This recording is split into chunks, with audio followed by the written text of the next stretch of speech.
Hey guys, Christina Ricci. If you want more pars, but you're not really clear on the release, what is it exactly? How do you do it? And when do you do it? All right, those are three great questions, and it really depends on how your body moves throughout the swing, your wrist conditions, and the club face. All right, and this applies to all your clubs, what I'm going to share in this tip. You ready? Let's get to it.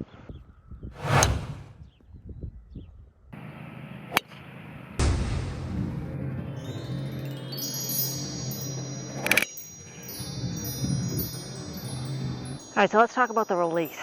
A lot of players are not super clear on how to release and when. All right, and it really depends on the club face. What is your club face doing throughout the swing? Is it open? Is it square? Or is it closed? Because that affects your release pattern. Players that have a strong body pivot, where they have a strong clearing of the hips, forward bend and side bend, will have a later release. They'll have more forward shaft lean, more bow, and that helps to square the face. So you don't need as much forearm rotation. Players that have more of an open face coming down need more forearm rotation through the ball. All right, so when do you release? If you have a lot of body pivot and you have a strong club face, so say you have a really strong grip, or you add a lot of bow during the downswing, coupled with body rotation. All right, so this is a good matchup where we have strong body rotation with forward bend, side bend, clearing of the hips. You'll want a stronger club face or more bowing of the lead wrist, which squares the face.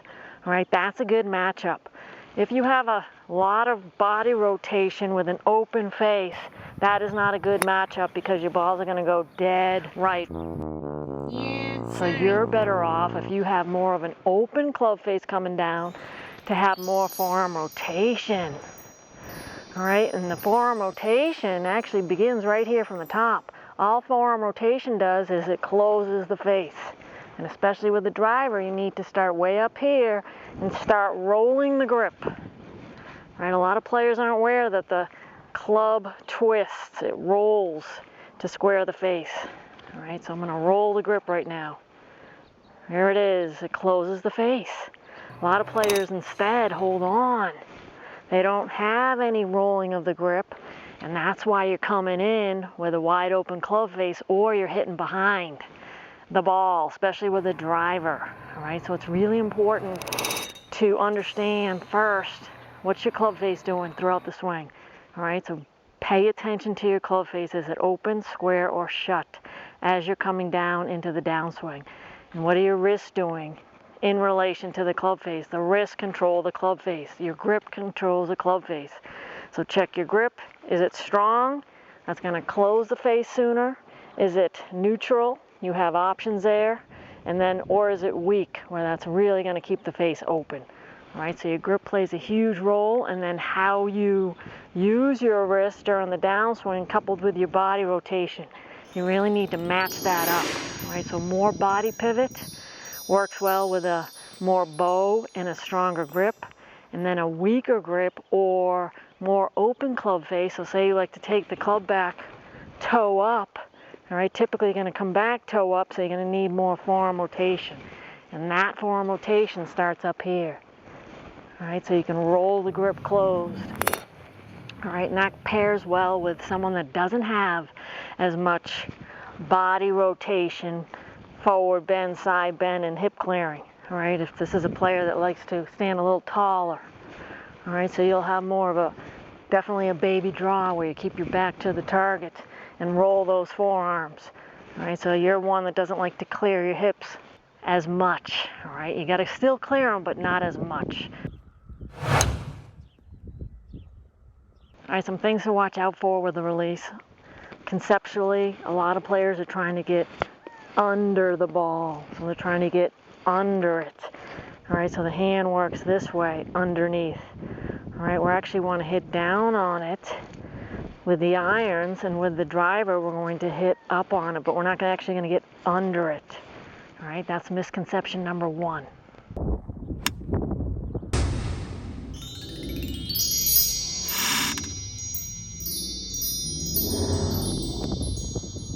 The other misconception is players aren't aware that the club twists.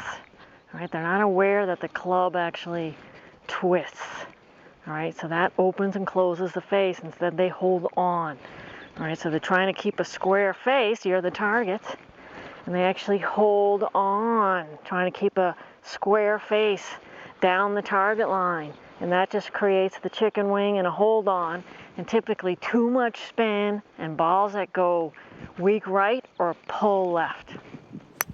Another reason why release patterns can be off is you're not matching up your body pivot with the club face and your wrist conditions. All right, it's really important to match those up. If you're a player that has a super strong grip, you're better off with a body rotation where you have a lot of hip clearance, forward bend, and side bend. All right, that's a good pairing. If you're a player that likes to have a toe up during the takeaway, toe up, lead arm parallel so the club face is a little open, you need to have less body rotation and more forearm rotation. So you're going to feel like your back's facing the target and you're rolling those forearms. All right, that's a good matchup.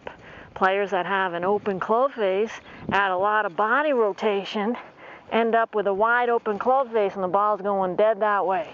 All right, so it's important to match up your body pivot with your club face and wrist conditions.